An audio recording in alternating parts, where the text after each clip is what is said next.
বিসমিল্লাহির রহমানির রহিম সূরা আল ইনশিরাহ আলাম নাশরাহ লাকা সদরাক আমি কি আপনার বক্ষ আপনার কল্যাণে প্রশস্ত করে দেইনি ওয়াওয়াদানা আনকা উইজরাক এবং আমি আপনার থেকে আপনার বোঝা অপসারিত করেছি আল্লাযী আনকাদা যাহরাক যা আপনার পিঠ ভেঙে দিচ্ছিল ওয়ারাফা'না লাকা যিকরাক এবং আমি আপনার খাতিরে আপনার আলোচনা বা স্মরণ উচ্চ করেছি ফাইন্না মা'আল উসরি ইউসরান নিশ্চয়ই কষ্টের সাথেই স্বস্তি রয়েছে ইন্না মা'আল উসরি ইউসরান নিশ্চয়ই কষ্টের সাথেই স্বস্তি রয়েছে ফাইদা ফারাগতা ফানসাদ অতএব আপনি যখনই অবসর পান তখনই ইবাদতে কঠোর পরিশ্রম করুন শানে নুজুল নাজিলের পটভূমি এই সূরাটে মক্কায় নাজিল হয়েছে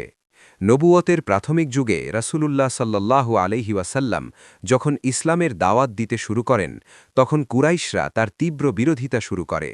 সামাজিক বয়কট শারীরিক নির্যাতন এবং উপহাসের কারণে নবীজি মানসিকভাবে অত্যন্ত ভারাক্রান্ত ও চিন্তিত হয়ে পড়েছিলেন ইসলামের ভবিষ্যৎ এবং মানুষের হেদায়াতের দুশ্চিন্তা তার পিচকে যেন নুইয়ে দিচ্ছিল এমন এক কঠিন পরিস্থিতিতে নবীজির মনকে প্রফুল্ল করতে এবং তাকে সান্ত্বনা দিতে আল্লাহ তাআলা এই সূরাটি নাজিল করেন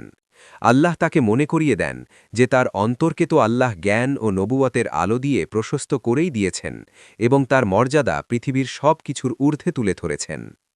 একটি শিক্ষণীয় ঘটনা বক্ষ বিদীর্ণ করার অলৌকিকতা এই সূরার প্রথম আয়াত আলাম নাশরাহ লাকা সদরাক আমি কি আপনার বক্ষ আপনার কল্যাণে প্রশস্ত করে দেইনি এর ব্যাখ্যায় মুফাসসিরগণ রাসূলুল্লাহ সাল্লাল্লাহু আলাইহি ওয়াসাল্লামের জীবনের শাক্কুস সদর বা বক্ষ বিদীর্ণ করার অলৌকিক ঘটনার কথা উল্লেখ করেছেন ঘটনা সংক্ষেপ রাসূল সাল্লাল্লাহু আলাইহি ওয়াসাল্লাম যখন ছোট ছিলেন এবং মা হালিমার ঘরে লালিতপালিত হচ্ছিলেন তখন একদিন জিব্রাইল আলাইহিসসালাম ফেরেশতাদের নিয়ে আসলেন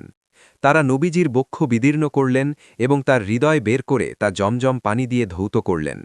ফেরেশতারা তার হৃদয় থেকে একটি কালো অংশ বের করে ফেলে দিলেন এবং বললেন এটি ছিল শয়তানের অংশ এরপর তার হৃদয়কে হিকমাত ও ঈমান দিয়ে পূর্ণ করে যথাস্থানে স্থাপন করে দিলেন শিক্ষা এই ঘটনার মাধ্যমে আল্লাহ তার নবীকে পবিত্র ও শক্তিশালী করেছিলেন ৫ এবং ৬ নম্বর আয়াতে আল্লাহ দুবার বলেছেন যে নিশ্চয়ই কষ্টের সাথেই স্বস্তি আছে এটি আমাদের জীবনের জন্য এক বিশাল অনুপ্রেরণা যে কোনো বিপদ বা কষ্টের সময় সবর বা ধৈর্য ধারণ করলে আল্লাহ অবশ্যই এর পরে সুখ ও আরাম দান করেন